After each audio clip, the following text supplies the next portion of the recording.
स्वामी जी श्री रामचरण जी महाराज की 90 वाणी।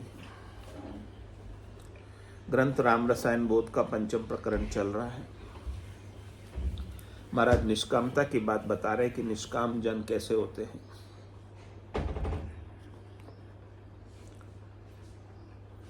भजे निरंजन राम को क्षमताशील विचार, असुचि कामना परिहरी उत्तमता उर्धार। उत्तमता उर्धार सार नर्तन की जीता, तन मन थिरता पाए मनोरथ सब ही बीता।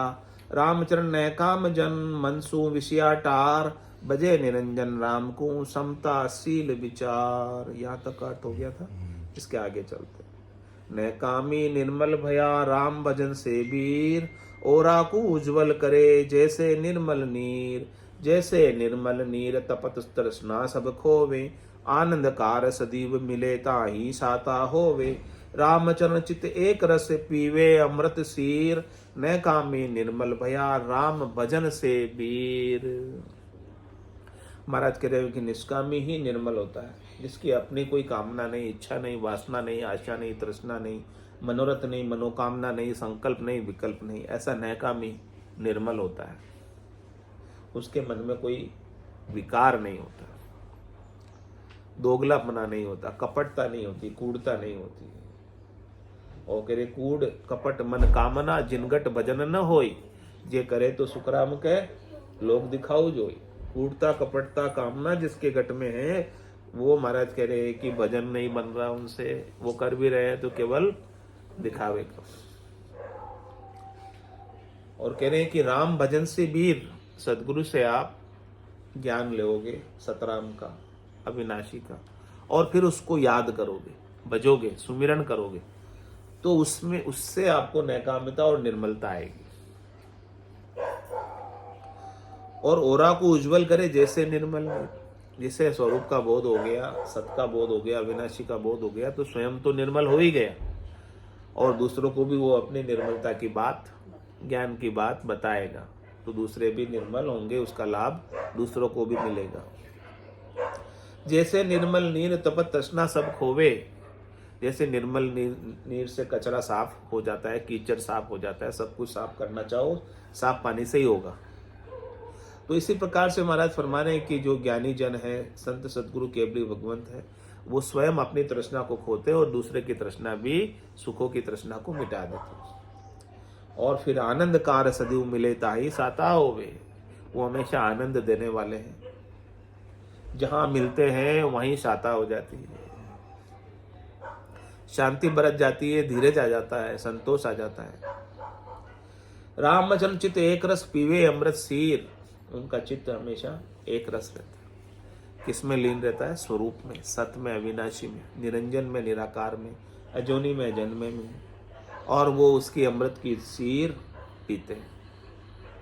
अमर होने का भाव उनके अंदर हमेशा बना रहता है, बोध बना रहता है, जागरूकता रहती है, चेतनता रहती है। मैं कामी निर्मल भया राम भजन से वीर। उत्तम जन कहलाते हैं ऐसे, जिनको ऐसा ज्ञान का, स्वरूप का बोध हो जाता है। उत्तम जन मन जीत है बीता जिनका काम, न कामी नित्य निर्मला नक्षिक आठू जाम। नक्षिक आठू जाम राम को नाम उचारे, नित्या नित्य अखंड एक अद्वैत विचारे। रामचरण वा संत को करिए नित परिणाम, उत्तम जन मन जीत है बीता जिनका काम। कह रहे हमारे उत्तम जन कौन है? कनिष्ठ होते हैं, मध्यम होते हैं, उत्तम होते हैं, 3 प्रकार के जन होते हैं। तो उत्तम सबसे श्रेष्ठ नीके कौन है? कह रहे हैं कि उत्तम जन मन जीत है बीता जिनका काम। जिनको काम करने के लिए कुछ बाकी नहीं रहा, जिनको अपने मुक्ति के लिए भी कुछ करना बाकी नहीं रहा, यानी उनका कोई निजी स्वार्थ, उनकी इच्छा वासना चाहना कुछ रही नहीं, यानी उनका मन ही नहीं रहा। जिसका मन ही नहीं रहा, उसने मन को जीता, अमन हो गया। वही उत्तम जन। मन मन का अंत करे सोई सत, जिनका मन नहीं रह जाए, मन विश्राम कर ले। मन लीन हो जाए स्वरूप में, मन परम विश्राम में चला जाए, मन बाहर नहीं भटके, शब्द में, रूप में, रस में, गंध में, स्पर्श में उधर नहीं जाए, कहाँ चला जाए, अपने स्वरूप में लीन हो जाए।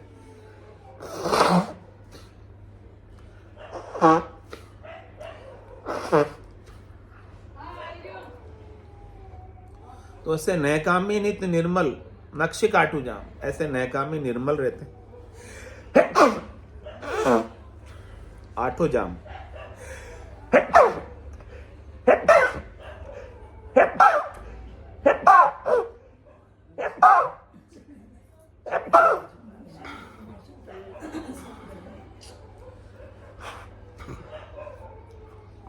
एडी से लगाकर चोटी तक आठों प्रहर महाराज फरमारे निर्मल रहते। नक्सिक आठों जाम राम को नाम उचारे। अब उनके लिए अपना काम तो कुछ करना बाकी है नहीं, तो क्या करें, राम राम करो, मस्त भाई। उनको काम करने के लिए कुछ है ही नहीं, उनका कोई स्वार्थ है ही नहीं। हरि का नाम लो, परमात्मा का नाम लो,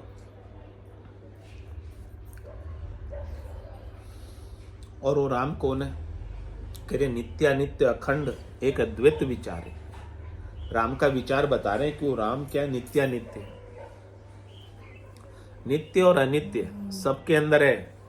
नित्यानित्य का मतलब नित्य यानी जो रहता है और नहीं रहता है, उसमें भी सब में भी वही राम।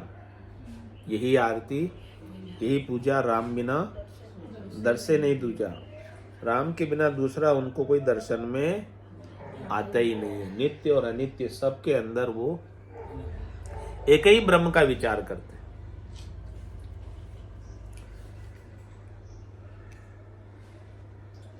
वो अखंडित राम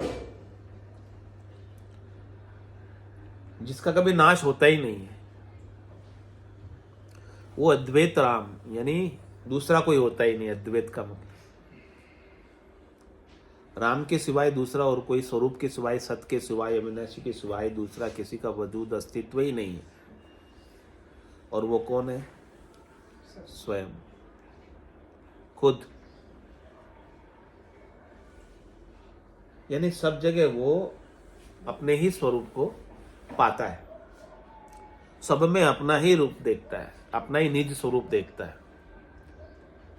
यानी अपनी ही चेतनता, अपनी ही आत्मा सब में देखता है। यानी उसके सिवाय दूसरा और कोई बचता ही नहीं। ऐसा विचार अद्वैत का, अविनाशी का, अखंड का, सदगुरु की कृपा से हमारे भीतर प्रकट होता है। ये ब्रह्म का विचार, ये ब्रह्म का विचार ही हमें अमर करता है। सत का विचार ही हमें अमर करता है। तो भारत के ऐसा ब्रह्म का विचार जिन संतों को मिल गया तो वो परम धाम को पहुंच पा गए, और जिसे नहीं मिला वो भी वार के वार खड़े, इधर ही खड़े। तो महाराज कह रहे जिनको ऐसा ब्रह्म का विचार मिल गया, रामचरण व संत को करिए नित्य प्रणाम। ऐसे संतों को प्रणाम करो,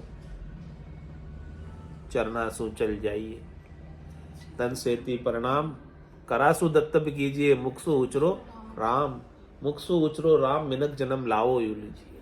इस प्रकार से आप लाभ उठा लो ऐसे संतों का, उनके ज्ञान का फायदा ले लो। राम नाम की लूट है, लूट सके तो लूट, अंत काल पिस्ताएगा, प्राण जाएगा छूट। तो वो आपको पूरे गुरु मिलेंगे ऐसे, पूरा गुरु मिलिया, सांची सूझ पाई, रटो राम नामा अच्छी बिरिया आई। माया मोह भरम की रजनी, सूता जीव गाई, सदगुरु वाज करेगी ऐसी, राम कहो मेरे भाई।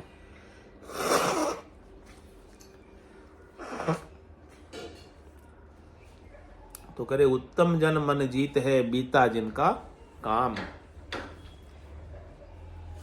उनको अपने लिए कुछ काम बाकी, फिर वो स्वच्छंद होकर, स्वतंत्र होकर, मुक्त होकर जीते। जिनको अभी अपना काम करना बाकी है ना, वो मुक्त नहीं। अपना काम मतलब मुझे कुछ इस संसार में बड़ा बनना है, पूजित होना है, मुझे ये सुख अभी पाना है, मुझे ये पद अभी पाना है।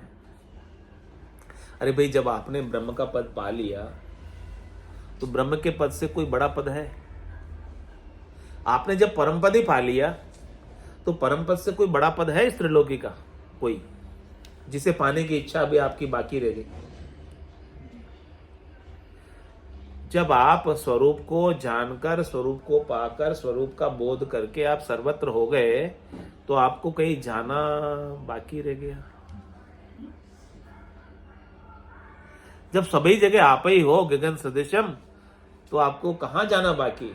हाँ, बादल हो तो इधर उधर जावे।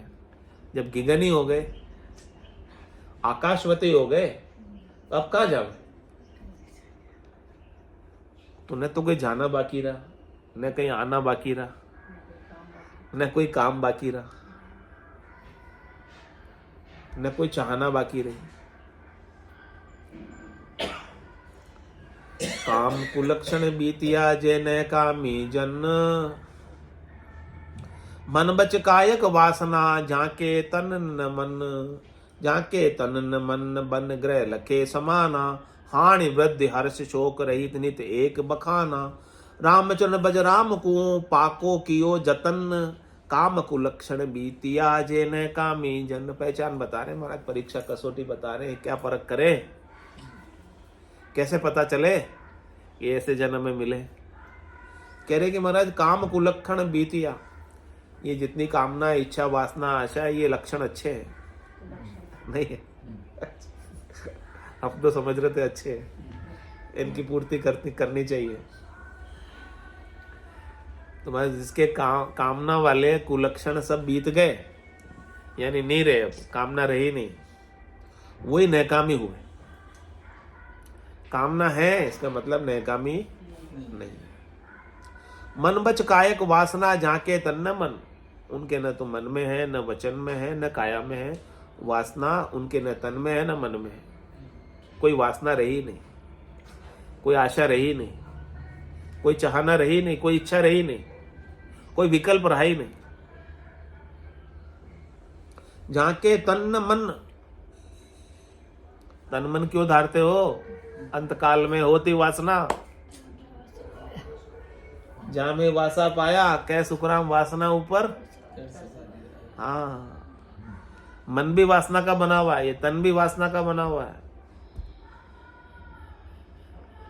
तो जिनकी वासना नहीं है उनके लिए मन भी नहीं है, तन भी नहीं है, उसको तन मन धारने की जरूरत ही नहीं है, वासना के कारण तन मन धारता है।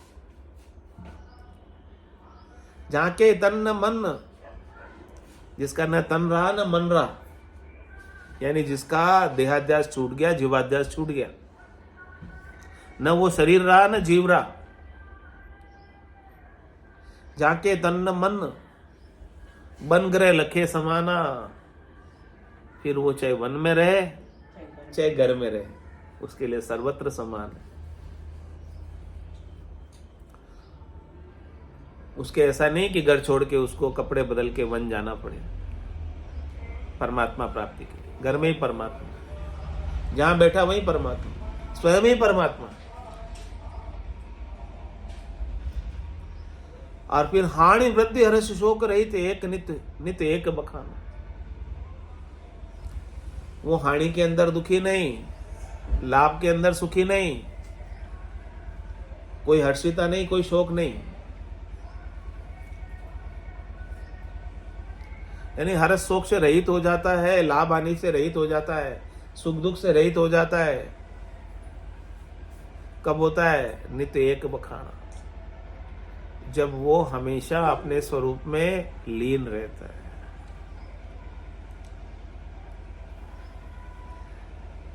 राम चरण भज राम को पाको कियो जतन। महाराज कह रहे कि यतन ही करना है, प्रयास ही करना है, उपाय ही करना है। तो ये पक्का प्रयास कर लो, ये पक्का उपाय कर लो, पक्का जतन कर लो कि ऐसी समझ आपको आ जाए और आप लाभ से खुश न हो और हानि से दुखी न हो। ये समझ आ जाए बस क्योंकि यहाँ का लाभ लाभ है ही नहीं, यहाँ की हानि हानि है ही नहीं। आपका होवे तो लाभ और आपकी होवे तो हानि, लेकिन आपका क्या है जो आप साथ लेके जा सकते हो, वो आपका है, बस इतना ही आपका है, उससे अधिक आपका है ही नहीं। तिजोरी आपकी है, आप साथ ले जाओगे। सिकंदर लेके गया था, जिसके खजाने की चाबियां 60 ऊँटों पर चलती थी, सब साथ लेके गया। क्या पता क्या क्या प्रमाण। जिसकी खजाने की चाबियां चलती थी 60 ऊँटों पर, इतना खजाना उसने इकट्ठा किया था, सब साथ लेके गया ना।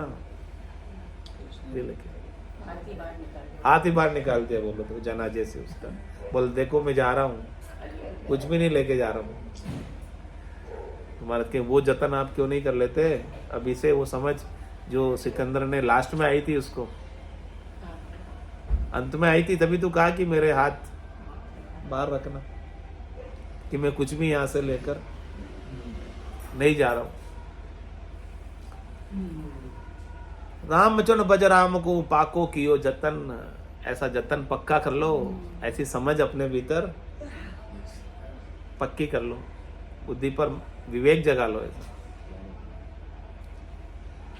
तो ये विवेक जगते ही, समझ आते ही, काम को लक्षण बीतिया जे न कामी जन, उसकी सारी कामनाएं, इच्छाएं, वासनाएं, आशाएं, तृष्णाएं, जो कुलक्षण है सब, ये सब बीत जाएगी और आप निष्काम हो जाओगे, और निष्काम होते ही मुक्त होगे।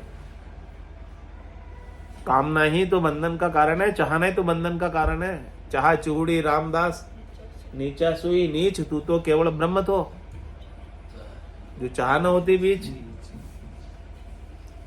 ये चाहना ही तो तुझे नीचे ब्रह्म से जीव बनाया है, शिव से। तू जीव बन के क्यों आया, 84 का ढोर क्यों बना? चाहना के कारण तो बना, वासना के कारण तो बना। तो बुद्धि में कब तक इसके महत्व को बिठाए रखेगा?